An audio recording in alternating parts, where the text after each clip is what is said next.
to another episode of the podcast, MagnetBall podcast. Here, I'm here with Jaden Sheffy and Makai Slaughter. We're talking college football tonight. I'm gonna recap a couple of games from last weekend. We had Oregon and Iowa in a mucky game. A lot of rain, a lot of wind in this game. Oregon pulling out a close one with a game-winning drive that was well executed. And then we'll also talk about BYU and Texas Tech, where Texas Tech just brought belt, and it was just gas pedal all night long. BYU didn't stand a chance in this game. I think they put up 7 in garbage time, but Texas Tech blew them out the water 29-7. So we'll talk about those couple of games. I'll give my top 10 quickly, and then we'll jump into a couple Week 12 matchups. So we'll start off with the BYU Texas Tech game. Kyle, let's hear your thoughts. Yeah, this game was just a complete annihilation from the beginning. BYU struggled to move the ball all game. Even the 7 is deceiving. I mean, they scored 7 points when the game was over. Um, yeah, Texas Tech is for real. That is one thing I can say. That defense is hellacious. That front 7 is hellacious. The linebacking crew for Texas Tech is hellacious. Jacob Rodriguez is a baller, man. He's a baller. But yeah, Texas Tech is a real team. I think looking at this conference as a whole, um, I think they definitely stand at the top. Um, Brett Morton played okay, 17 to 32, 213, a touchdown. They also ran the ball pretty well. Cameron Dickey, 23 for 121 and a tud. But this game was really more about what Texas Tech did offensively. It was very, very impressive to see what they had put out there defensively. And hats off to them. Big 12 is not known for defense, but Texas Tech definitely showed it, and I think they're going to be a tough out for the rest of the season. I think even in the playoffs, they could make some noise. But yeah, shout out Tech.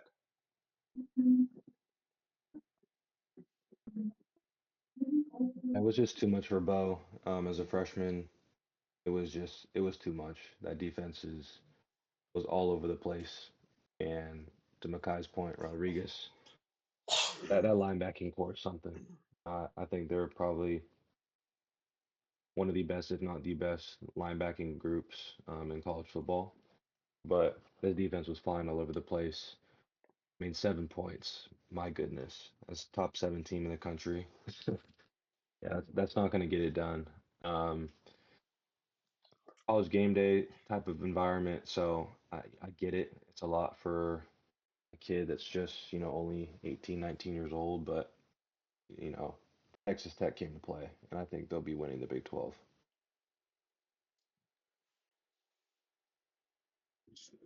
Um, yeah, this game, not much to say.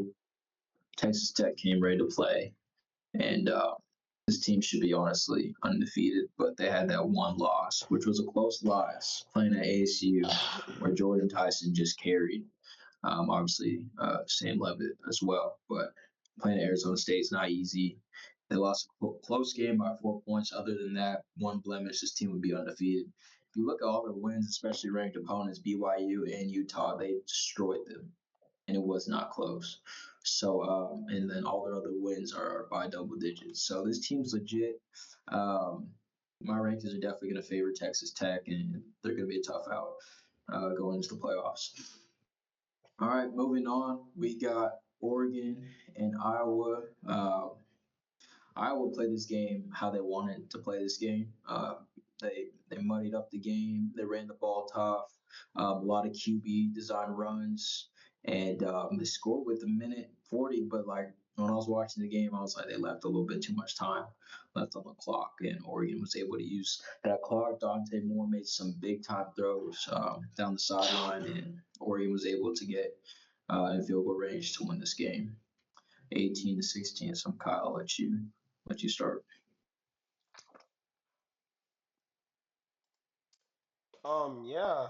This game was very, very, very, very interesting to say the least.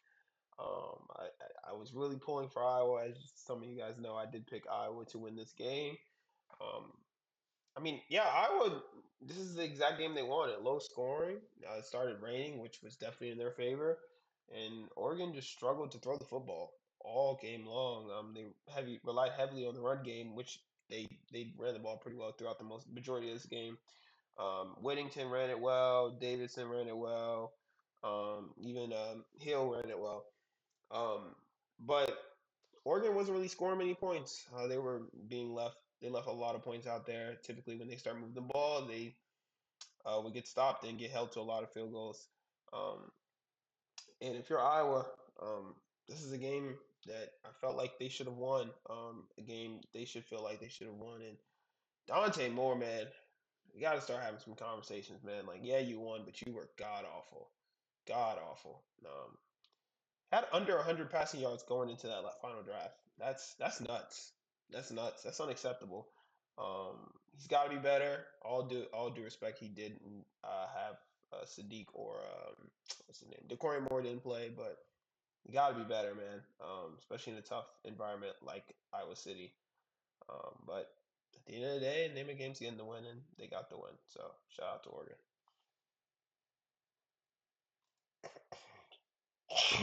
We mentioned it last week on the pod that Iowa, their inability to throw the rock, and it showed up.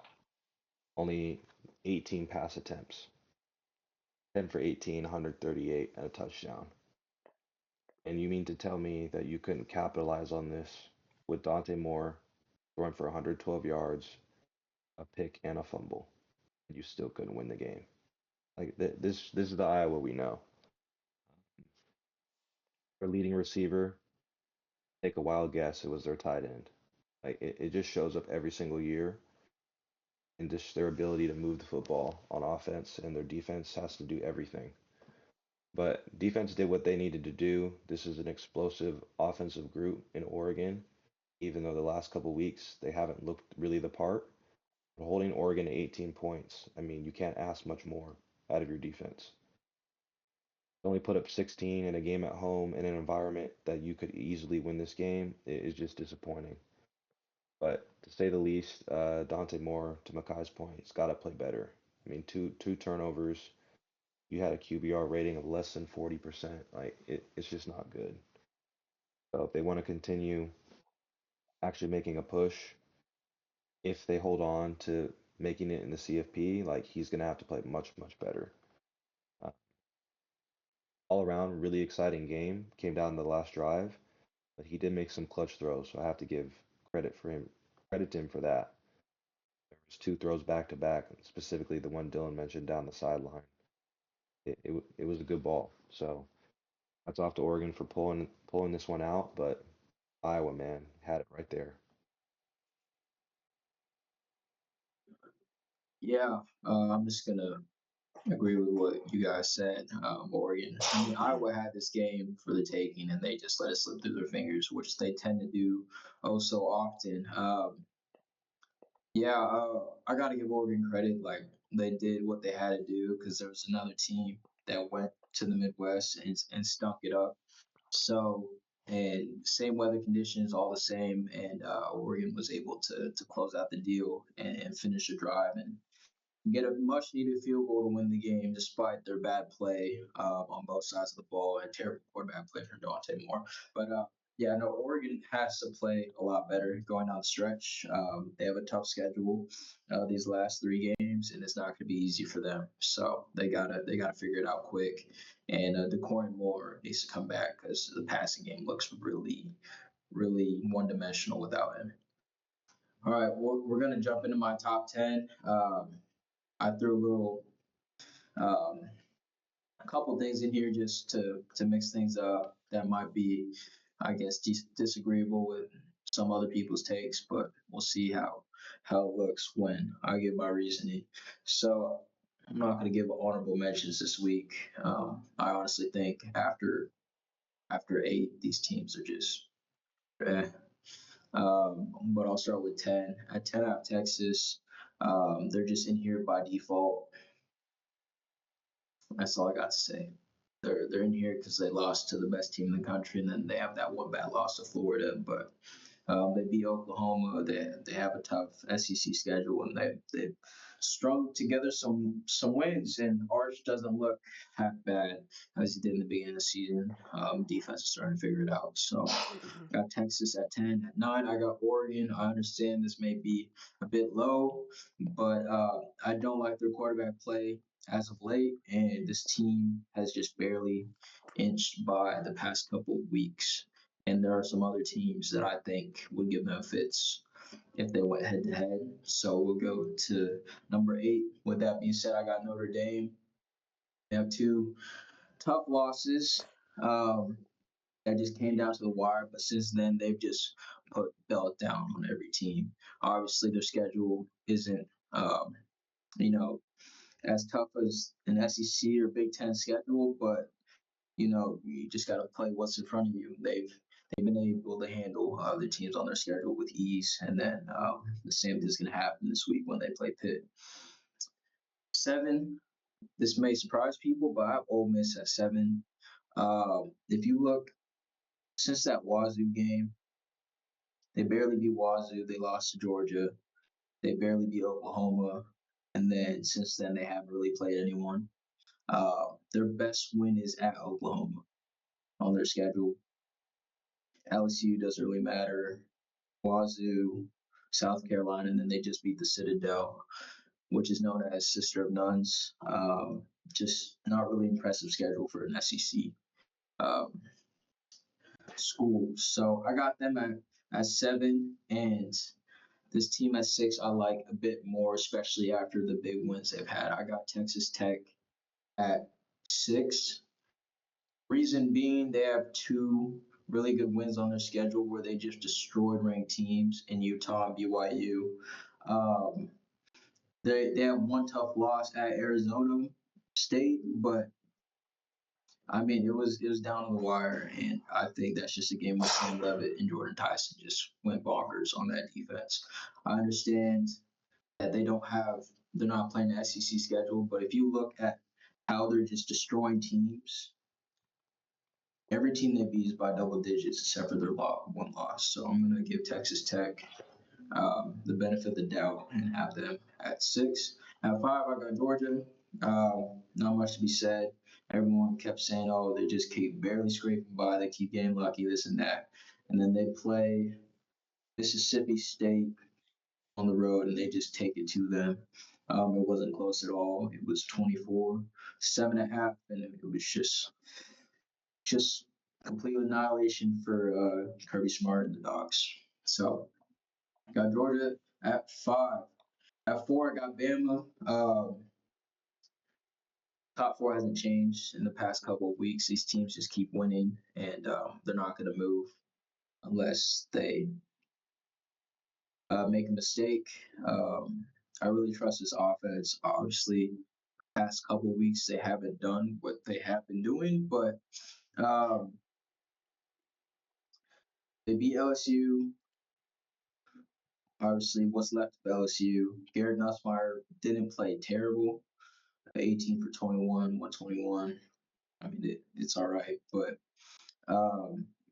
Ty Simpson's a real deal, and I trust in Ryan Grubb in this offense. I think they'll be able to put it together against any type of team. We saw this against Georgia. And yeah, Bama's going to be a tough out for anybody.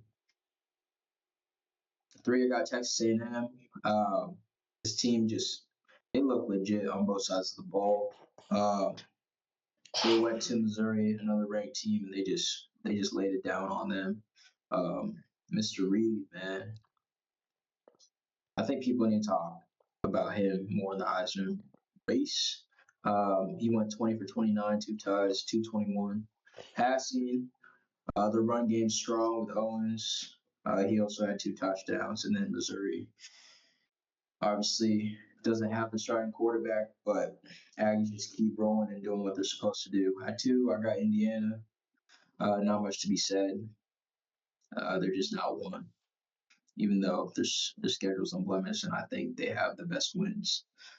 But it doesn't really matter because when you look at Ohio State play football, it's an NFL caliber team with a great DC, and a really good head coach that knows what he's doing. This team's prepared every week. Obviously, like I said, I got Ohio State at 1, and until they lose, they're going to be at 1. I think this is the year that they beat Michigan. I can't see Michigan moving the ball on this defense. Makai's thinking I'm jinxing it, but bro, I'm being real honest.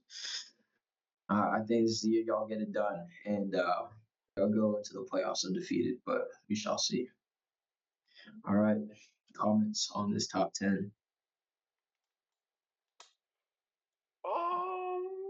The list is fine. Besides one thing, I don't understand the Texas Tech over Ole Miss. That makes no sense to me. I think Ole Miss looks better on paper. I think even visually they look better. They have a better loss than Texas Tech. Um, their win, I think, in my humble opinion, is a better win than both of Texas Tech's wins. But that's just me. That's just me. I think them going to Oklahoma is a tougher win than them beating Utah and them beating Even BYU. Montier was a shell of himself that game, but What do you mean he was just shelling himself? He was out there playing. He was like 3 or 4 weeks removed from playing from that injury. He was fine. Like Mateer was healthy. he was he He was won. not. He ended up beating. Didn't they beat Tennessee the next week? Like, what do you mean? They literally beat Tennessee the next week. So yeah, that ranking made no sense to me. Um, Ole Miss is a better team than Texas Tech. That's just no disrespect. They've looked better throughout the whole year. Um, yeah, I don't think this game moved me off that play. And they lost to Arizona State, man. Like, okay, that did happen. That did happen. But other than that, I thought that was fine. Not gonna lie, you can argue A&M at 2, some cases 3, but I mean some cases 1 if you value schedule. But I just think Ohio State's just so much better than everybody that visually it's Yeah, not but close. you're not gonna. If you're putting Ohio State at 1, you have to put Indiana 2. Why you say that? You can't talk about schedule and then say that A&M has better that wins though. Indiana A&M Indiana has has better better wins than wins than Indiana. Ohio State. No, but I'm saying Indy. No, I'm So, saying A&M but if has. you're gonna move Texas A&M what up because of schedule, you better move Indiana over Ohio State because of schedule. That's fair. I don't disagree. That's what We're I'm not saying. It we're depends on not what doing somebody values. But me personally, I just think Ohio State's that. playing the best. So I'm valuing who's gonna win, and I'm taking Tech over Ole Miss. I'm being real that honest. just makes no Come on, sense. man. Come on, I'm being bro. It honest. makes no I'm sense. being real honest. Bro, Ole Miss I'm is being so honest good. with you all. Ole Miss almost lost to Wazoo. Y'all are just ignoring that happened. Bro. And then what did they do the next week? Okay, but like Like I get it, but you guys are talking about like Texas Tech has not shown up in a game they lost to as a team. ASU. Like what do you mean they never showed up in a ASU game? played. They lost If to you watch the game, ASU played really good in that game, like they their lost best to game of the season Jeff against Sims Tech. in ASU. What? I'm not hearing it. Jeff Sims? They We're gonna lost to act like Jeff ASU and Sims, dude. that quarterback and that He receiver got did benched not at take ASU Nebraska. to the Big 12 Jeff Sims? championship last year. Get out of here, dude. Bro, wasn't ASU coming off like an annihilation the week before too? Like they had got blown out the week before, if I'm not mistaken. Let Yeah, me but let me Sam Levitt didn't play. Their quarterback didn't play in that game. That's what I'm saying. They beat him with Jeff Sims. I'm not. I just no. That's crazy. So Yeah, you're saying Jeff Sims played I against was Tech? right. I was right. They got blown out versus Utah the week before, and then they beat Tech. Like what? That's crazy. Hold on.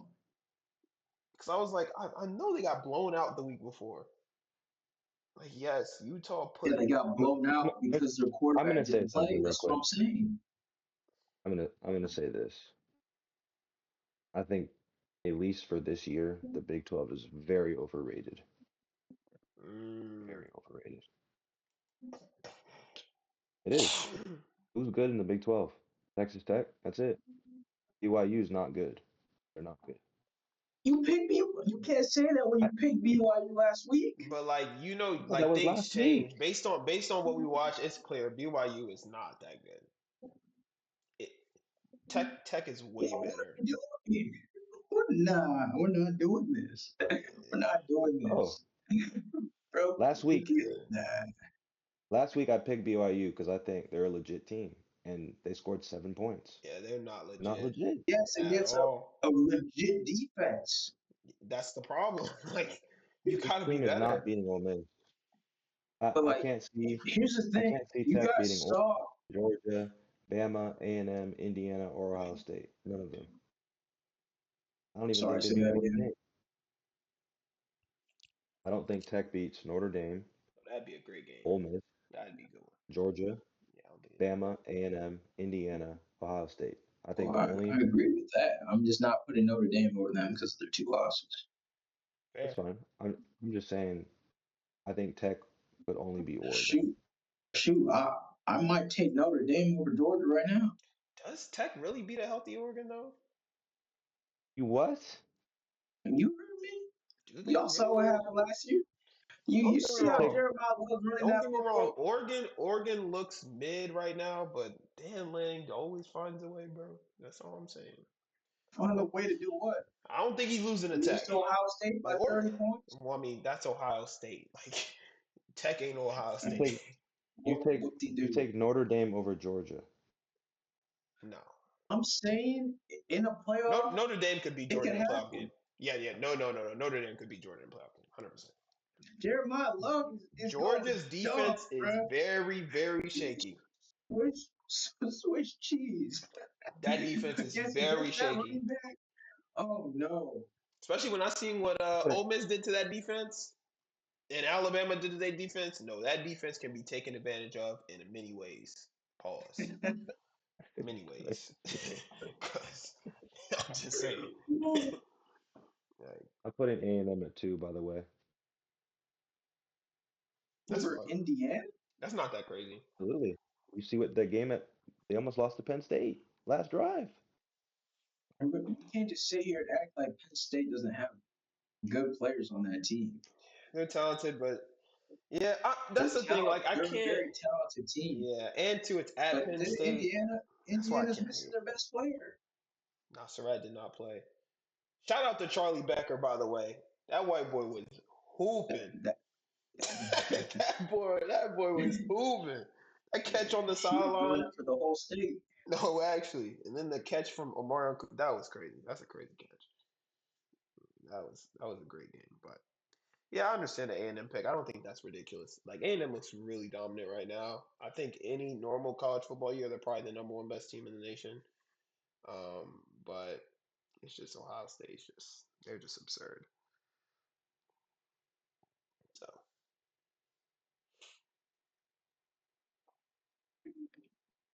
Yeah,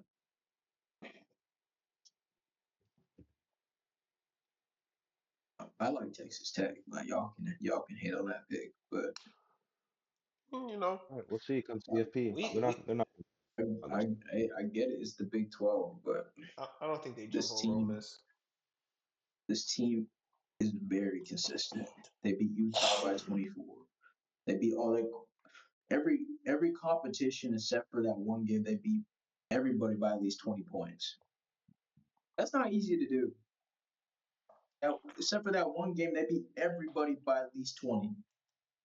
Except for that one game, right? Except Okay, but I'm this team saying lost to Ole ASU Miss, coming off a 32 Ole point Miss loss. lost to Georgia. I get it. Georgia's a good team. Okay, Wazoo, a team that UW beat by how many points? 28 points.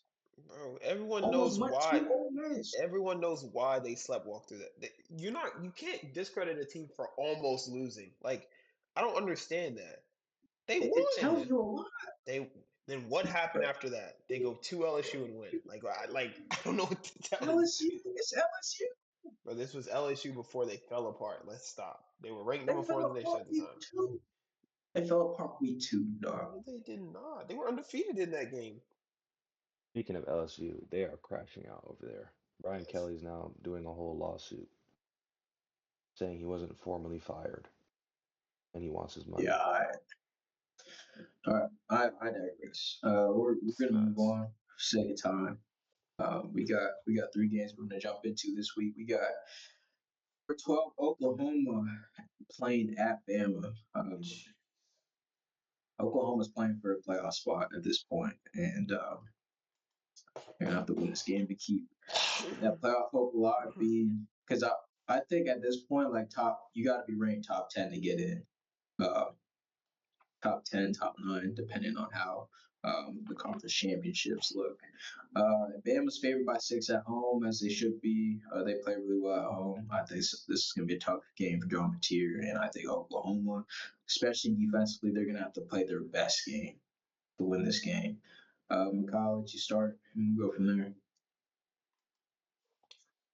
Yeah, this is gonna be a game, man. Oklahoma, Alabama, 3:30 kickoff. Um, I don't know why I feel very good about Oklahoma in this game.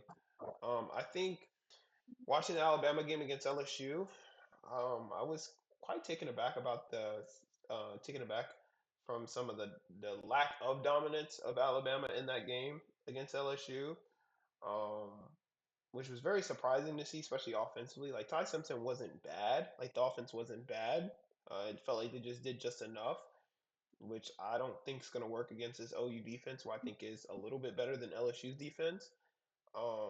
And Venables can coach. He's coached against these Alabama teams frequently. So there's not too much he's going to see that he hasn't seen before. Um, I like OU in this game actually. I think them having some desperation. They understand, hey man, they don't win this game, they're probably not going to the playoff. So I think with their back against the wall, I think with Mateer having another week of just resting up and getting that hand a little bit, more taken care of, and they didn't play this past week, so I think he'll be more healthy. I think that OU defense flies around and makes some plays. I think they're able to cause a couple turnovers, even though Simpson's been very good with the football. I think this is a different ball game. I think OU really does cause some turnovers, and I think they get a huge, huge win at Bryant Denny. So give me OU 28-21.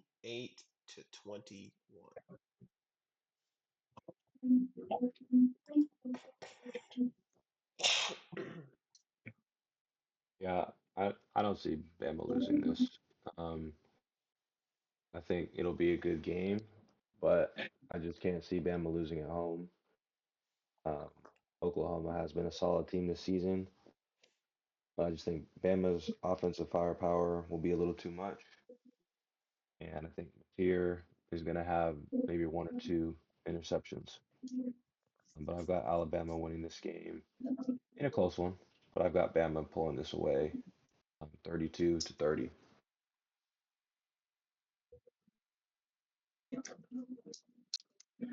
Yeah, I don't know. I feel like we got Bama playing at home, we got Georgia playing at home, and I just got the feeling that one of these teams is going to lose. Not super sure which one. I mean, they could both easily win. Athens and Tuscaloosa are tough places to play, especially in the SEC. Um, but I feel like the SEC committee is just doing work and they just want to get Texas in. So I think Bama's going to win this game. I got them winning 27-16. I just think offensively they're going to be able to move the ball a lot better than Oklahoma will be able to. Jaden Seventier is going to throw 2 picks. I think he's going to actually have a fumble instead. That's going to be costly for this team. And I think that after 2 lackluster performances on offense to Alabama standards the past 2 weeks, they're going to bounce back. I got Bama winning this game 27-16 at home. All right, moving on. We got Texas at Georgia. Georgia's favored by 6, same spread as the last game. Texas is also fighting for their playoff lives. This could very well be the Arch Manning legacy game if he shows up. A big if, but we shall see indeed. Mikhail, let's hear your thoughts on this game. Well, This game is very interesting. Texas at Georgia. Texas has been playing good football, man. Good football. I believe they're coming off a bye as well, but they've been playing some good football. Arch looked really, really, really good against Vandy. It was very encouraging to see. The defense looked really good against Vandy till the end. Georgia has just been skating by. Besides this game against Mississippi State, just really coasting by. Some close wins against Auburn, and they pulled the comeback win against Ole Miss. So they haven't been very convincing in their wins, and I think Texas gets them. I think Texas understands the moment. I think Arch Manning puts together a good performance. This is a "I have a dream" speech. Um, yeah, I think Texas gets them. I do. It's going to be a high scoring game. I think that's the only way they pull this game out. But Georgia's defense is shaky, man. Like it's shaky. It's shaky. And I think Texas is able to make a couple plays, especially defensively. Also, too, it showed Texas can get home. Like they're a very good defensive team. Yeah, Arch has been shaky, but that defense is really really good. So I think they go to Georgia and get a huge win um, against a Georgia team I don't think is as dominant as it's been in years past. So give me Texas. I like Texas in this game. 34, 30.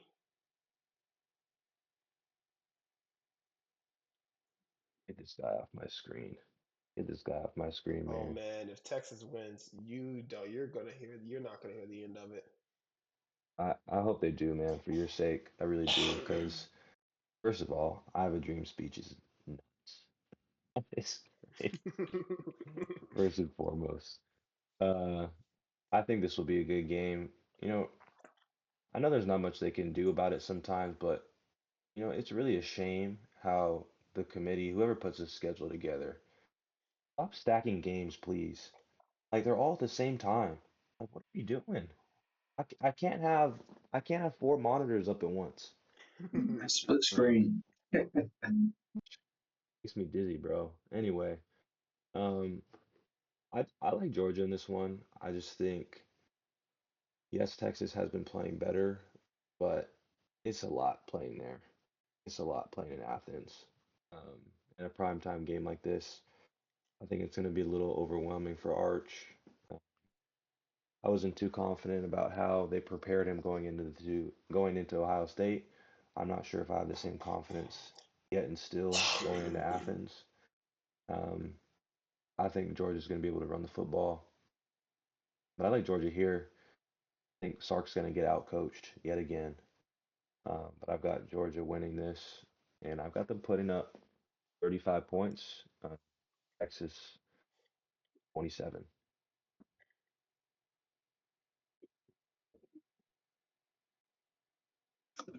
I really don't know what I'm going to do here, y'all.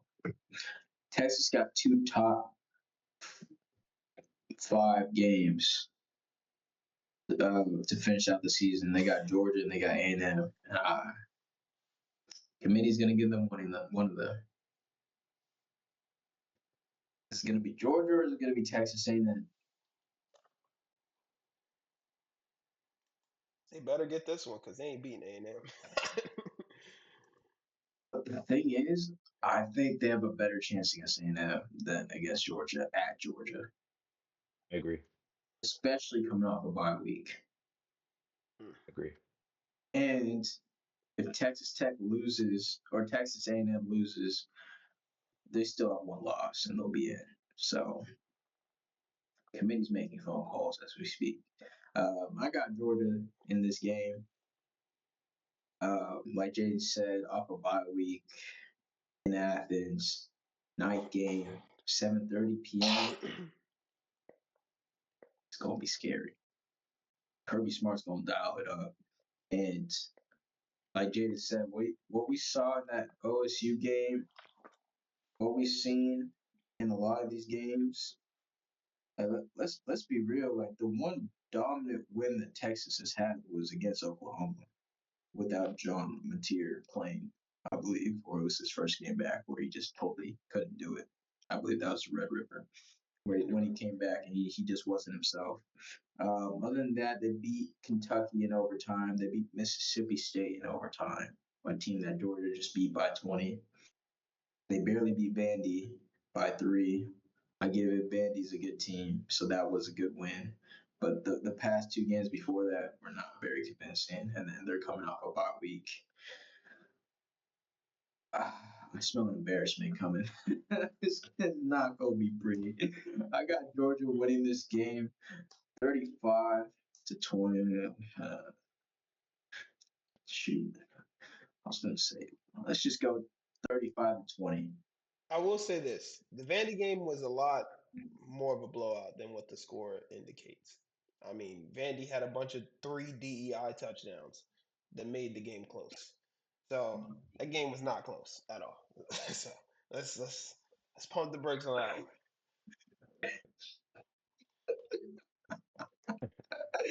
Oh man, Jeez, man. bro said All I'm DEI. gonna say, all I'm gonna say is the dogs are gonna round up the cattle this week. Bulldogs gonna beat Texas. So that's it. That's all. Yeah. All right, we'll move on. Last game we're gonna talk about. We got Iowa at USC. Iowa's coming off that tough loss, while USC keeps rolling. Jane says this game's gonna be a snooze fest. Um, I see a blowout coming. To be honest, I don't think Iowa can keep up with USC's offense, especially in the Coliseum. I think personally, a game at Iowa in Iowa City that's rainy, slugfest, like that's the type of game that Iowa wants, where they can control clock and run the ball. But when it's in the Coliseum, nice weather against the offense that can sling it at will, 2 really good receivers, it's not. I don't like this game for Iowa at all. USC's favored by 6.5. Kyle, see your thoughts. Oh yeah, this is gonna be belt. This is gonna be belt. I'll take all 6.5 and some more some. Pause. Yeah, this is not gonna be close. Yeah, that sounded crazy. Yo, that sounded crazy, bro. That sounded so crazy. But yeah, I like USC in this game, man. I really do like USC in this game. They're coming off a pretty solid win against Northwestern, and for those receivers at USC, short of what's going on in Ohio State and Texas A&M, they're it, man. Makai Lemon and what's the name on the other side? Oh, Jacoby Lane. They are dogs. So yeah, I can see this getting bad. Um, bro, it's gonna be like 41-13. This game is not gonna be close. Iowa can't score. They can't score versus a high school defense. I guarantee you, they probably couldn't score 21 on St. Francis. I'm so serious. Let alone USC. So yeah, this game's not gonna be close. But yeah, give me SC big. And I'll be a little more generous than that. I think it will be a big win for USC, but USC can't stop a cold. It doesn't matter who they're playing. We saw that in the Illinois game. You know, every team's been able to run the football on them. I do like USC scoring a lot here. I don't think Iowa's going to be able to keep up, but they will have success running the football. But I don't need to worry about them, throwing the ball because they can't do that. Can't throw a rock in the ocean. Um, I've got USC winning this game. I got them putting up 45 points. Actually, I got them putting up 48, and I've got Iowa putting up. Uh, yeah, I only got them putting up 29. Hold on. When's the last time I was putting up 29? Yep. For context, Michigan put up 13. But I digress. Go ahead. Yeah, they've put up points this year against some bad teams.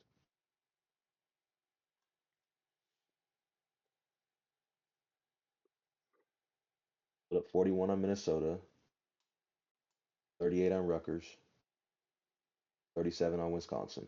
UW couldn't even do that. So Michigan Michigan scored 13 on USC, by the way. But go ahead.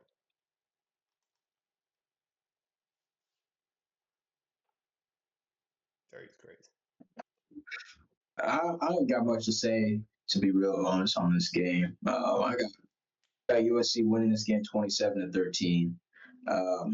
I do think Iowa's defense is somewhat decent, but once this defense is just going to be on the field for 2/3 of the game, it's not going to be fun for them. So I got USC winning by 2 scores. I do agree with Mackay. USC's defense is a lot better than years past. And you don't need a good defense to stop this Iowa team. Like, you really don't. So, yeah, that is our last topic for the session. You guys got anything else you want to add before we move on? Only thing, BYU will lose again this week at home versus TCU. But that's all. I watched TCU in person this past weekend. I'm not impressed at all. Neither So, is BYU. It was bad. It was bad. like, it was a snooze fest. But we'll see. All right, this is MagnetBall Podcast signing out. Please like and subscribe to the video. We'll be back with more college football content next week. Y'all take care.